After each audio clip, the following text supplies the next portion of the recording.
The mess hall was alive with energy, a chaotic mix of chatter, laughter, and the clatter of trays. Steam rose from bowls of soup and plates of steaming food, casting a soft haze over the room. The air smelled of bread, roasted meat, and the faint metallic tang of coffee. Young Marines, eager to unwind after a long day of drills and exercises, jostled one another as they made their way through the line, joking loudly, their voices bouncing off the worn walls of the hall. It was a familiar scene, camaraderie, teasing, and the constant buzz of youthful energy. But amidst it all, one figure moved with a quiet, unassuming presence that barely drew notice at first. He was small, even frail, looking, with shoulders slightly hunched from years of labor, and hands that bore the subtle calluses of a lifetime in the kitchen. His hair was a snowy white, cropped close, and his apron was patched in several places, the fabric faded and worn. He moved slowly, deliberately, carrying tray after tray of food, yet there was a rhythm to his movements, a methodical patience that contrasted sharply with the chaotic energy surrounding him. The young Marines, restless and brimming with bravado, couldn't resist teasing him. "Hey, watch it, Pops. Don't spill that." One of them shouted, laughter echoing across the hall. Another leaned over, smirking, careful. "The Reaper's coming for you if you mess this up." The old man didn't flinch. He simply smiled, a small, knowing curl of the lips, as if he had heard this kind of banter countless times before. His eyes, however, held a certain depth, a quiet intelligence, and an unspoken history that no one in the room could have imagined. They were eyes that had seen far more than any Marine here could dream of. Eyes that had witnessed the world in ways that left ordinary laughter insignificant. He carried on, placing a steaming plate of meatloaf in front of a young recruit, who had been joking moments before. The boy's smile faltered slightly as he met the old man's gaze. There was something in that look that made him pause, something he couldn't put his finger on. But the moment passed quickly as the mess hall filled with more noise, more chatter, and more laughter. And the boy shrugged it off, telling himself the old man was just trying to stare him down for fun. The old cook moved to the next table, where a group of Marines were huddled together, teasing each other, recounting stories from training exercises and poking fun at minor mistakes. One of them, noticing the old man approaching, nudged his friend and said, "Watch, he's gonna drop it this time. Bet it's all over the floor in 3 seconds." The others laughed, the sound brash and carefree. The cook didn't speak. He simply walked with measured steps, his hands steady, placing the tray before them. Not a drop spilled, not a plate tilted. Some Marines tried to challenge him, as if daring him to prove that he was capable. "Hey, old man, you think you can keep up with us?" One called out mockingly. Another added, "Bet you can't even carry more than one tray without toppling it."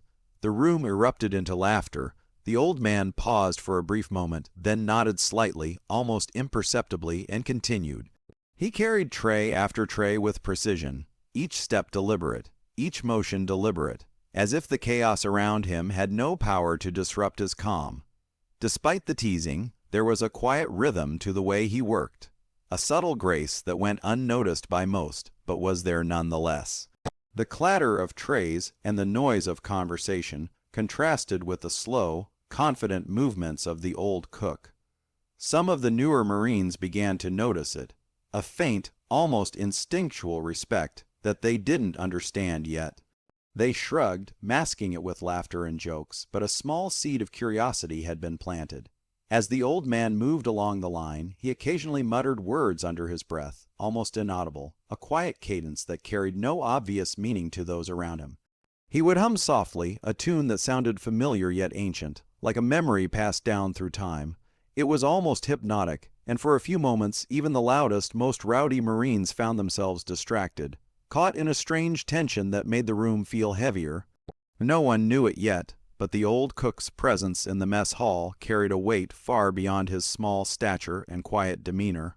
The laughter, the teasing, the noise, they were all temporary, superficial reactions to a man who had seen far too much to be shaken by such things. He moved with a calm confidence born not from youth, not from strength, but from experience, from surviving moments and missions that the Marines around him couldn't even imagine. As the evening wore on, the old cook continued his work, unnoticed for the most part, yet somehow, his silent vigilance seemed to touch the edges of those who paid attention. He was a quiet presence amidst the chaos, steady and unassuming, yet beneath the surface, there was a history that demanded respect, even if no one in the room realized it yet. And as he carried on, the faint glimmer of that history lingered in the air, a promise that one day the room would understand the true depth of the man serving them their humble meal. The mess hall had settled into a rhythm, trays clattering softly and the murmur of conversation filling the spaces between laughter. Most of the young Marines had begun to dismiss the old cook as just a harmless relic of the past, someone who existed only to serve food and take jokes. Yet there was one Marine, a sharp-eyed boy named Davis, who couldn't shake the sense that there was more to this man than met the eye. Davis had noticed the subtle movements, the way the old cook's eyes scanned the room even as he served chow. It wasn't the distracted glance of someone lost in thought. It was precise, calculating, like a hawk surveying its surroundings. The old man moved slowly, but his awareness seemed to stretch far beyond the immediate mess hall. Davis felt a strange chill whenever their eyes met, a silent communication that was both unsettling and intriguing. As the line of Marines continued to wind its way forward, Davis decided to speak up, mostly out of curiosity, though he tried to hide it behind a playful tone. "Hey, Grandpa," he said, leaning slightly forward, "what did you do before all this? I've never seen anyone your age in the Marines." The mess hall seemed to pause, if only for a fraction of a second. The old cook's hands froze mid-motion as he set a tray down in front of a Marine. Then, almost imperceptibly, he tilted his head and smiled, a smile that was both gentle and knowing. "I was just a cook, son," he said softly. "That's all I ever wanted to be." The Marines around him laughed, assuming he was making a joke. "Sure you were." Someone snorted, nudging a friend. "Bet you were the toughest guy out there, huh?" But Davis noticed something strange. The old man's eyes didn't carry the amusement that matched his words. There was a depth there, a history, and maybe even a warning hidden behind the faint sparkle in his gaze. As the young Marines continued their banter, Davis's attention was drawn to a small detail, a faded tattoo barely visible on the old cook's wrist. It was a tiny skull with wings, and underneath, the numbers 00. It was subtle, almost like it was meant to be hidden.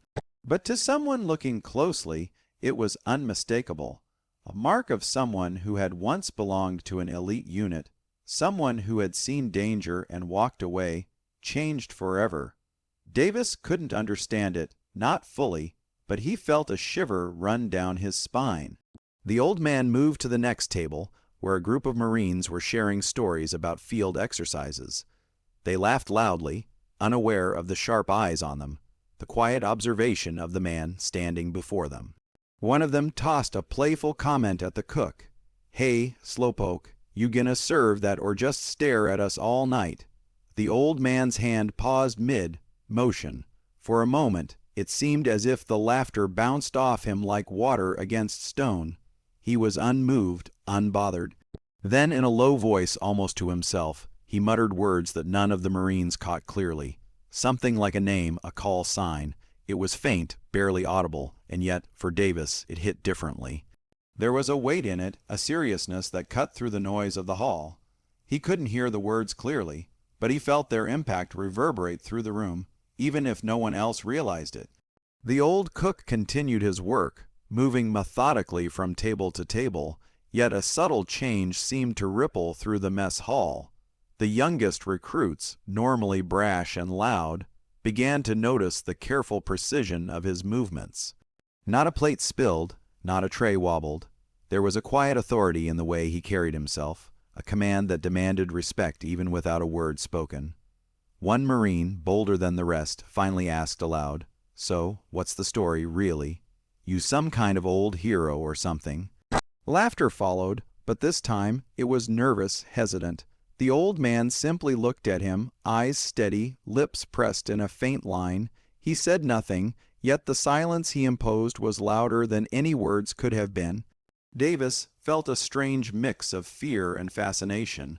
He leaned slightly closer, trying to catch another glimpse of the tattoo peeking out from the sleeve, trying to understand what had created that aura of quiet power. He wondered what missions, what dangers, what experiences this old man had lived through to carry himself with such calm in the midst of chaos. It was almost as if the mess hall was a battlefield, and the old cook moved through it with the ease of a seasoned warrior. The young Marines, oblivious, continued their jokes, but Davis now watched them through a different lens. The laughter felt fragile, temporary, as if it could shatter at any moment. And he sensed that the old cook knew it, that he had seen the fragility of life before, had faced moments where one wrong step could change everything. There was a quiet confidence in him, a knowledge of the world's dangers, and a humility that came only from surviving them. As the old man carried another tray forward, he muttered again under his breath, a word so soft that it could have been mistaken for part of his humming.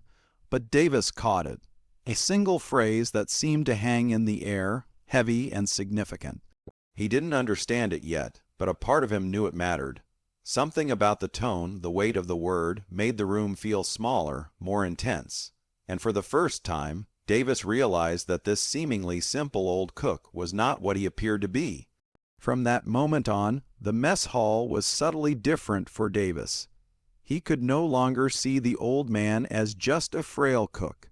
There was a story behind every line on his face, behind every careful step, and Davis felt the first stirrings of understanding that one day this story would reveal itself, and when it did, the laughter in the room would finally stop. The mess hall had grown quieter in the past few minutes. The younger Marines were unaware of it. Most were still chatting and laughing, but a subtle tension lingered in the air, almost imperceptible, as if the room itself were holding its breath. The old cook moved steadily along the line, his hands carrying trays with the same precise care as before. But there was a shift in him now, a calm, measured energy that hadn't been there earlier, like a storm waiting silently on the horizon. A group of newer recruits entered, chattering loudly, their voices cutting through the murmur of the hall. They were brash, confident, and eager to make an impression, and one of them, noticing the old cook, decided to tease him. "Hey, Reaper, you gonna serve that chow, or just stare at us all night?" The words were meant to mock, to provoke laughter from the others, and at first the room erupted with the familiar sound of teasing. But this time something changed. The old man's head lifted slowly. He straightened slightly, the slight hunch of his shoulders disappearing as if the weight of decades suddenly shifted off him. His eyes scanned the hall with a clarity and intensity that froze even the boldest Marine's mid-laugh. The hum of conversation faltered, and a few of the younger soldiers instinctively lowered their voices, sensing something they couldn't quite name. Then, in a voice that was calm, low, and resonant, the old cook spoke two words, Reaper Zero. The entire mess hall froze. The laughter died instantly, like someone had flipped a switch. Even the air seemed to still, and the clatter of trays and silver, where hung suspended in the tension that had suddenly overtaken the room. The Marines turned to stare, mouths slightly open, eyes wide with disbelief. The name carried weight. A legendary call sign whispered in stories that the recruits had only ever heard in passing, tales of elite missions and covert operations that were never meant to be spoken aloud. For a moment no one moved, even the boldest mocker. The one who had called out Reaper looked like a child caught in the glare of an unseen force. He wanted to backtrack, to apologize, but his voice failed him. He could only stand frozen, staring at the small, frail figure that now seemed to dominate the room. The old cook took a deliberate step forward, his movements calm yet commanding. It was no longer the hesitant shuffle of a frail man. It was the stride of someone accustomed to authority, someone who had navigated danger countless times and emerged unscathed. His eyes, previously soft and quiet, now burned with a silent intensity that seemed to measure every person in the room, every reaction, every heartbeat. Davis, the sharp-eyed Marine who had noticed the tattoo and strange aura earlier, felt his stomach tighten. He had suspected the old cook's past was extraordinary, but even he was unprepared for this moment. The words Reaper Zero carried a gravity that went beyond legend. It was a name that demanded respect, a symbol of skill, courage, and survival in situations most Marines could never imagine. Whispers started to ripple through the room. Did he just? One Marine murmured, barely audible, Reaper Zero, no way, that's impossible. Others glanced at one another, confusion and awe blending across their faces. The room that had been filled with laughter and jokes just moments ago now felt like a cathedral of silence, where every person instinctively knew they were in the presence of someone remarkable. The old cook, seemingly unaffected by the sudden shift in attention, continued his work. He placed a tray before a young Marine, his hands steady, his expression calm. Yet, even this simple act carried a weight that hadn't been there before. It was as if each movement, each gesture, was layered with decades of experience, with missions carried out under impossible conditions, with lives saved and decisions made in the blink of an eye. A few Marines, braver than the rest, dared to speak, though their voices trembled. "Sir, you were Reaper Zero," one asked quietly, as if afraid to break the fragile silence. The old cook looked at him, and for the first time he allowed a small, faint smile. It wasn't a boastful smile, nor was it one seeking approval. It was a simple acknowledgement, a quiet pride born from years of service, sacrifice, and survival. "Yes," he said softly, "I was, but that was a long time ago. Now I just serve Chow."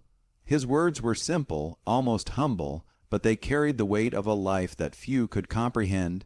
He looked around the hall, his gaze softening slightly, and added, "The missions, the battles, those are behind me, but I never forget the Marines who continue to fight every day." The effect on the room was profound. The laughter that had once filled the hall seemed distant, almost trivial. The young recruits now understood, on a visceral level, the difference between youthful bravado and true courage. They saw in the old cook not just a man serving food, but a living legend, someone who had faced dangers beyond imagination and emerged with a quiet strength that could not be mocked. From that moment, the mess hall changed. The dynamic shifted completely, the teasing replaced by an almost reverent respect. Even the youngest Marines approached him differently now, with cautious curiosity rather than mockery. And for Davis, the moment crystallized a lesson he would carry for the rest of his life. Heroism doesn't always announce itself with fanfare. Sometimes it walks quietly among us, unnoticed, until the world finally realizes the weight of the story behind the calm exterior. The old cook continued his work, moving among the tables with the same careful precision as before. Yet the entire room was aware now of the extraordinary presence that moved among them. And in that quiet, suspended moment, the legend of Reaper Zero was no longer just a story. It was alive, right there in the mess hall, commanding respect and leaving every Marine who witnessed it changed forever. The mess hall remained silent for a few long, weighty seconds after the words Reaper Zero hung in the air. The young Marines, once brash and loud, now moved as if through molasses, their eyes wide and voices hushed. Even the boldest of them lowered their heads slightly, unsure of what to say or how to act. The small, frail figure at the center of the room seemed to grow taller in that silence, not physically, but in presence, in the sheer gravity of experience and quiet authority that emanated from him. The old cook moved calmly to the next table, placing another tray with deliberate care. He did not gloat, nor did he speak of his past. He did not need to. The room had already shifted.